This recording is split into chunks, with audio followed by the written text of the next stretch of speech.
Varicose వ్యాధితో బాధపడుతున్నారంట. తక్కువ ఖర్చుతో ట్రీట్మెంట్ కావాలి అనుకుంటే ఎవిస్ హాస్పిటల్ని సంప్రదించండి. నమస్తే రమగారు. నమస్తే జయ. రమగారు, మనకి ఒక్కొక్క రూమ్లో ఒక్కొక్క వస్తువు ఉండాలి. కొన్ని వస్తువులు ఉండొచ్చు, ఉండకూడదు. ఇంట్లో మనం అట్లా అనుకుంటూ ఉంటాం కదా. దేవుడికి ఒక సపరేట్ రూము, వంటగది, అట్లా అంటే అవకాశాన్ని బట్టండి. అంతే. అందరికి అవకాశాలు ఉండకపోవచ్చు. ఉన్నదాన్ని బట్టి Hmm. ఈ రూమ్లో ఈ వస్తువుని పెట్టుకోవాలి, ఈ రూమ్లో ఈ వస్తువుని పెట్టుకోకూడదు, ముఖద్వారానికి ఇవి ఉండాలి, ఇట్లా మాట్లాడుకుంటాం. Hmm. బెడ్రూమ్స్లో ఏమన్నా ఉంచుకోకూడని వస్తువులు, ఈ వస్తువులు మనం బెడ్రూమ్లో ఉంచుకోకూడదు అనేవి ఏమన్నా ఉంటాయా? పూర్వం మనకి పడక గదులు ప్రత్యేకంగా ఉన్నట్టు కనపడలేదు జయ. ఓకే. రాజుగారుల అంతఃపురాల వ్యవహారం వేరు. ఆ, మనకి రాచరికాలు పోయే చాన్నాళ్ళు అయిపోయి. రాజులు ఎంతమంది ఉంటారు? ఓ ఊరికి ఒకళ్ళు లేదా ఇద్దరు, అంతే కదా. రాజ కుటుంబాలు ఎన్ని ఉంటాయి? రాజుగారి ఫ్యామిలీ తక్కువ ఉంటుంది. అవును. సామాన్య జనం మనలాంటి వాళ్ళు, middle class, lower middle class, upper higher middle, ఇవే ఉంటాయి ఎక్కువగా. రాజుది చిన్న సమూహంగా ఉంటుంది. వాళ్ళ ఇళ్లలో ఏం చేసేవాళ్ళో మనకు తెలీదు. ఇప్పుడు మనకి తెలిసింది ఓ 100-150 ఏళ్ల నుంచి సెపరేట్ బెడ్రూములు ఉండటము, అది మన చిన్నప్పుడే మనకు తెలియదు అవును కదా, చాలా తక్కువ.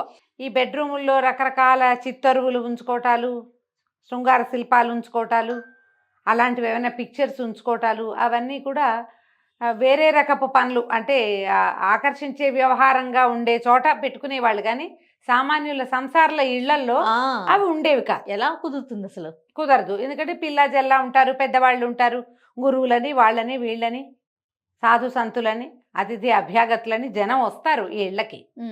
ప్రత్యేకంగా గదులు మెయింటైన్ చేసే విధానం అసలు ఉండేది కాదు. ఇప్పుడు మనకు వచ్చింది. ఎంత చిన్న ఇదైనా ఒక సింగిల్ బెడ్రూము, ఒక డబల్ బెడ్రూము, ట్రిపుల్ బెడ్రూము, ఒక ఓన్లీ సింగిల్ బెడ్రూమ్. మీరు అన్నట్టుగా ఒకటే బెడ్రూమ్ అంతే. అట్లా కూడా వచ్చేసింది కదా. వచ్చింది 3 గదులు, ఒక హాలు, బెడ్రూము, కిచెను అందరికీ సామాన్యంగా కనపడుతుంది. ఒక రూమ్లోనే లేదా 2 గదుల్లోనే ఉండే వాళ్ళు కూడా ఉన్నారు. ఆ ఒక రూమ్లో అంటే ఓ మంచం అందులోనే ఉంచుకుంటాం. ఇది వరకు మంచాల సంస్కృతి కూడా లేదు. క్రమంగా మనకి ఒక బెడ్ ఉండటం అనేది పర్మనెంట్గా, బెడ్కి ఒక ప్లేస్ ఉండటం అనేది వచ్చేసింది. కనీసం ఒక 70% పీపుల్ ఇలా ఉన్నారు.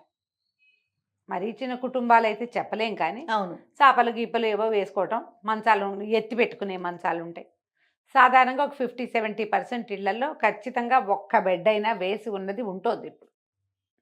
ఇప్పుడు ఆ బెడ్ ఎక్కడుందో అదే కదా బెడ్రూమ్ అనుకోవాలి, అంతేగా కదా. మళ్ళీ దీనికి వాస్తులు ఉంటాయి. ఇందులో పెద్దవాళ్ళు, కుటుంబ పెద్ద నైరుతిలో ఉండాలి, పిల్లలు ఏదో వాయువ్యం ఏవో చెప్తారు పెద్దవాళ్ళు. ఈ రకంగా పోతుంది అనుకో. ఒక బెడ్ రూము అనగానే ఇందులో ఏం పెట్టాలి, ఏం పెట్టకూడదు మనకేం తెలియదు, ఏదో చేస్తాం. మనకు అదే ఉంది ఆ గది. మన ఇంటికి ఎవరో వస్తారు, అయ్యో పడుకునే చోటు ఇవి పెట్టకూడదు అని చెప్తారు. వెంటనే మనకి బెడ్రూమ్లో ఏం పెట్టాలి అని ఒక క్వశ్చన్ వస్తుంది. అంతే. ఏం పెట్టకూడదు. సాధారణంగా ఒక 3-4 వాక్యాలే చేయ, 3-4 విషయాలు ఏవి, ఎవరి అవకాశాన్ని బట్టి వాళ్ళు చేసుకుంటాం. మనకి ఇంతే గది ఉంది, మనము ఇక్కడే అద్దం పెట్టుకోగలుగుతాము, ఇక్కడే బీరువా పెడతాము, ఇక్కడే దైవారాధన ఏదో ఉంది, దేవుడు ఉన్నాడు మనకి, లేదా ఒక పటం ఉంది, ఇక్కడే మనం వాల్ క్లాక్ పట్టుకోగలుగుతాము. అలాంటప్పుడు పెద్ద చేసేదేం లేదు, చిన్న చిన్న మార్పులు చేసుకోవాలి. మన మంచం అద్దంలో కనపడకూడదు అంటారు. అద్దం ఉండొచ్చు బెడ్రూమ్లో. ఓహో. ఆ బెడ్రూమ్లో ఉన్న అద్దం పక్కకు ఉండాలి. మంచాన్ని అద్దంలో చూసుకునేలాంటిది ఉండకూడదు, పనికిరాదు. ఇప్పుడు మంచాలకే పూర్వం పందిరి మంచాలకే అద్దం బిగించి ఉండే విధానం ఉండేదట. ఇవి సంసార్ల ఇళ్లలో ఉండేవి కాదన్న మాట కూడా ఒకటి ఉండేది.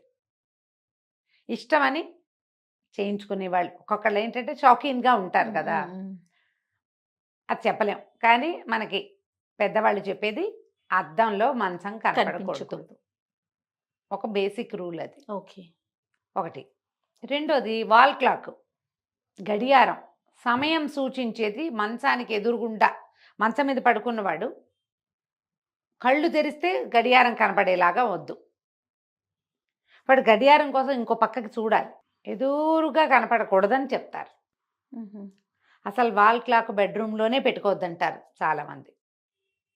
చాలా వాస్తు పుస్తకాల్లో కనపడుతుంది గడియారం పెట్టుకోవద్దు అని. మనకి అలారం పెట్టుకోవాలి కదా, పొద్దున్నే టైం తెలియాలి కదా. ఈ ప్రశ్నలన్నీ ఉంటాయి కదా మనకి, ఉంటాయి ప్రశ్నలు.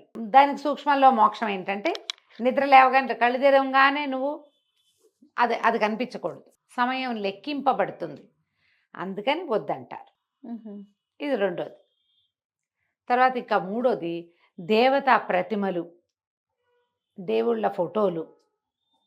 ఇవి కూడా బెడ్రూమ్లో, అంటే ఇప్పుడు పిల్లల బెడ్రూమ్లో కాదని అంటలేదు, సంసారాల బెడ్రూమ్లో అంటే కాస్త చిన్న వయసు వాళ్ళు భార్యాభర్త పడుకునే గదుల్లో ఈ దేవుళ్ళవి, జేజీ అమ్మవారు, వెంకటేశ్వర స్వామి ఇలాంటివి పెట్టుకోకూడదు. మరి పొద్దునే లేచి దేవుణ్ణి చూసుకోవద్దా అండి? ఇదో ప్రశ్న వస్తుంది అవును కదా. మనకు ఒక పూర్వం ఒక విధానం ఉందా? మన పూర్వపు ఇళ్లల్లో బెడ్రూమ్లు ఉండేవి కాదు, పటాలు లేవు. అప్పుడు వాళ్ళు ఏం చేసేవారు? మన తాత నాయనమ్మ ఏం చేశారు? అమ్మమ్మ నాన్నమ్మ ఏం చేస్తుంటారు? కరాగ్రే వసతే లక్ష్మి, కరమధ్యే సరస్వతి, కరమూలేతు గోవింద, ప్రభాతే కరదర్శనం. పొద్దున్నే చేతులు చూసుకోండి, ఈ చేతులే మన భగవంతుడు. ఓకే అంటే శ్రీరామ్ రాసుకుని దీన్ని కళ్ళకద్దుకుంటాం. ఇవి నేర్పించేవాళ్ళు కదా. అప్పుడు పటాలు లేనప్పుడు, ఇప్పుడు వచ్చాయి కదా ఫోటోలు. అవును అవును మన అమ్మమ్మ నాడు ఇన్ని పటాలేవి, ఇన్ని ఫోటోలేవి ఏం లేవు. హాల్లో పెట్టుకోండి దేవుణ్ణి. గదిలో నుంచి బయటకు వచ్చాక దండం పెట్టుకోవచ్చు. మొహం కడుక్కున్నాక పాచమొహంతో దండం పెట్టకుండా బ్రష్ చేసుకుని, లేదా బాత్రూంలో అవకాశం ఉంటుంది బయటకు వచ్చావు, మంచం మీయించే కాకుండా బయటికి వచ్చాక దండం పెట్టుకోవచ్చు. ఈ చేతులు రెండు చేతులు రసుకు రుద్దుకుని కళ్ళకి చూపించుకుని ఇలా కళ్ళు చూసుకోవచ్చు, మనం చేతులు చూసుకోవచ్చు. అందుకని సాధారణంగా ఏ దేవుళ్ళ చిత్రపటాలు పెట్టుకోవద్దు అని చెప్తారు. ఫ్యామిలీ ఫొటోస్ పెట్టుకుంటున్నారు ఇట్లా 5-6 ఫోటోలు, 5-6 రకాల అద్దాల్లో పిల్లలు జిల్లా కనపడేటట్టుగా ఓ ఫ్యామిలీ ట్రీ పెట్టుకుంటున్నాం కదా, ఇది పెట్టద్దంటారు. ఎవరెవరి విధానాన్ని బట్టి, అంటే వాళ్ళకి అవకాశం కూడా ఒకటి ఉండాలి కదా. అంతే కదండి, అవకాశం ఉండాలిగా. అందుకని వీటిని ఈ కొంచెం చిన్న చిన్నవి పాటిస్తే కొన్ని రకాల సమస్యల నుంచి మనం బయటపడతామని చెప్తారు. తర్వాత పికాక్ బొమ్మలు ఉండకూడదని పీకాకు బొమ్మలు కాదు, పటాలు పోని పీకాకు ఇవి పెట్టుకోవచ్చు, ఏమంటారు నెమలి ఈకలు పెట్టచ్చు. నెమలీకలు పెట్టుకోవచ్చు, నెమలీక ఉంచుకోవచ్చు.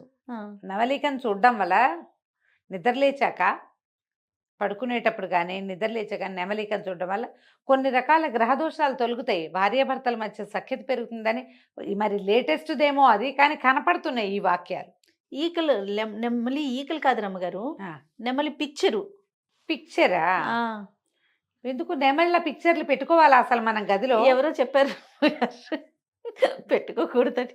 ఎవరు పెట్టుకుంటారు జయ అసలు? అంటే ఏదో ఇప్పుడు వాల్ పేపర్స్ అని ఇట్లా వస్తున్నాయి కదండి లేటెస్ట్గా, వాటికి వాల్ డెకర్స్కి వాటికి నెమలిని పెట్టుకోకూడదు అనేది విన్నా నేను. అలాగా? అంత పరిజ్ఞానం లేదు నాకు.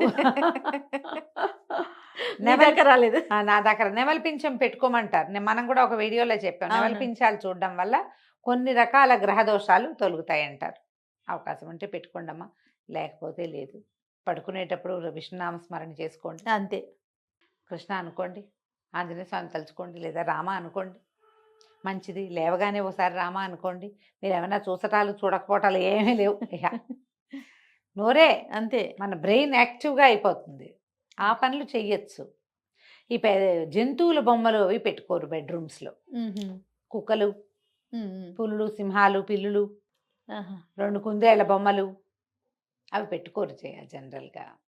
ఓకే, వైల్డ్ యానిమల్స్ అవి పెట్టుకోకూడదు. ఇప్పుడు భార్యాభర్త సఖ్యతగా ఉండవలసింది కదా జయ, బెడ్రూమ్ అంటే ఇంతేగా. అంతే. ఈ సఖ్యత మీదే వీళ్ళ కుటుంబం మొత్తం ఆధారపడి ఉందా లేదా? జీవితం అంతా ఆధారపడి ఉందా? ఇక్కడ నీకు ప్రశాంతతని కలిగించాలి, సుఖవంతమైన నిద్ర ఉండాలి, శుభ్రమైన పక్కలు, కాళ్ళు చేతులు కడుక్కోవటం, కాళ్ళు కడుక్కోవటం, తడి కాళ్ళతో మంచం ఎక్కి పడుకోకుండా కాళ్ళు తుడుచుకోవటం, కాళ్ళు తుడుచుకుని పడుకోవాలి. ఏదో కృష్ణరామ అనుకోవటం, దేవుని తలుచుకుని పడుకుంటాం, ప్రేయర్ చేసి పడుకుంటారు కదా. నిద్రపోయేటప్పుడు ఒక మాట దైవనామస్మరణ చేసుకోవటం, ఇలాంటివి మంచివి. ఇప్పుడు బెడ్రూమ్లో మీకు ఏవో చాయిస్లు ఉంటాయి, బోల్డన్ని ప్రతి వాళ్ళకి ఉంటాయి కదమ్మా. ఏవో ఇవి ఉండాలి, అవి ఉండాలి, కలర్ఫుల్గా ఉండాలి. మీ చాయిస్ అంతా మీరు ప్లాన్ చేసుకోవచ్చు. ఎందుకంటే మన జీవితం మనం హాయిగా ఉండే ప్లేస్ కదా అది. దీంట్లో ఏమైనా ముందు వెనకలు ఉన్నాయి, ఏదైనా జరుగుతోంది ఇబ్బందిగా ఉన్నప్పుడు అక్కడ ఈ కరెక్షన్స్ తీసుకోండి హాయిగా. అంతే. ఈ కాస్త కొంచెం గాలి వెలుతురు రావాలి గదుల్లో, ఎప్పుడు ఇది చూసుకోవాలి కదా, దుమ్ము లేకుండా ఉంచుకోవాలి, శుభ్రంగా శుభ్రంగా ఉంచుకోవాలి. ఎందుకంటే మనం అక్కడ పడుకుంటాం. ఉమ్, రాత్రిళ్ళు మనకి సఫకేషన్ అవి రాకూడదు కదా, ఎక్కువ బాగా విప్పేసిన బట్టలు ఉంచుకోవద్దు, విప్పిన బట్టలు ఉంచొద్దు బెడ్రూముల్లో. వాషింగ్ వేసేయండి, వాటికి ఒక ప్రత్యేకంగా బిన్ పెట్టి బయట ఎక్కడైనా పెట్టుకోండి. ఇలాంటి కొన్ని విధానాలు కనుక మనం పాటించగలిగితే బాగుంటుంది. బెడ్ సైడ్ బుక్స్ ఉండొచ్చు, మంచిదే, ఉహు, పుస్తకాలు ఉండొచ్చు. కుదిరితే పక్కన 2-3 మంచి పుస్తకాలు పెట్టుకోండి మంచం పక్కన. ఇప్పుడు మంచం వెనకాల వచ్చిన ర్యాక్ లాగా వచ్చి పుస్తకాలు అందులో సర్దే మోడల్స్ కనపడుతున్నాయి. అవును, పెట్టుకోవచ్చు. ఆ ర్యాక్ అంతా శుభ్రంగా దుమ్ము లేకుండా ఉంచుకొని, డస్ట్ మైట్స్ లేకుండా ఉంచుకుంటే బాగుంటుంది. అవును. ఏదో ఒక విధానం అమ్మా, ఏదైనా మనం ప్రశాంతంగా ఉండడానికి ఏదో ఒక రకం పద్ధతిని పాటించుకోవాలి. అంతే. కొన్ని వద్దు అని చెప్పినవి మానేస్తే సరిపోతుంది. మనకు అవసరం కొంచెం అందుబాటులో, మరీ లేవగానే చూసేలా కాకుండా పక్కన పెట్టుకోండి, అంతే. సరిపోతుంది. నమస్తే రమ్మగారు. నమస్తే జయ.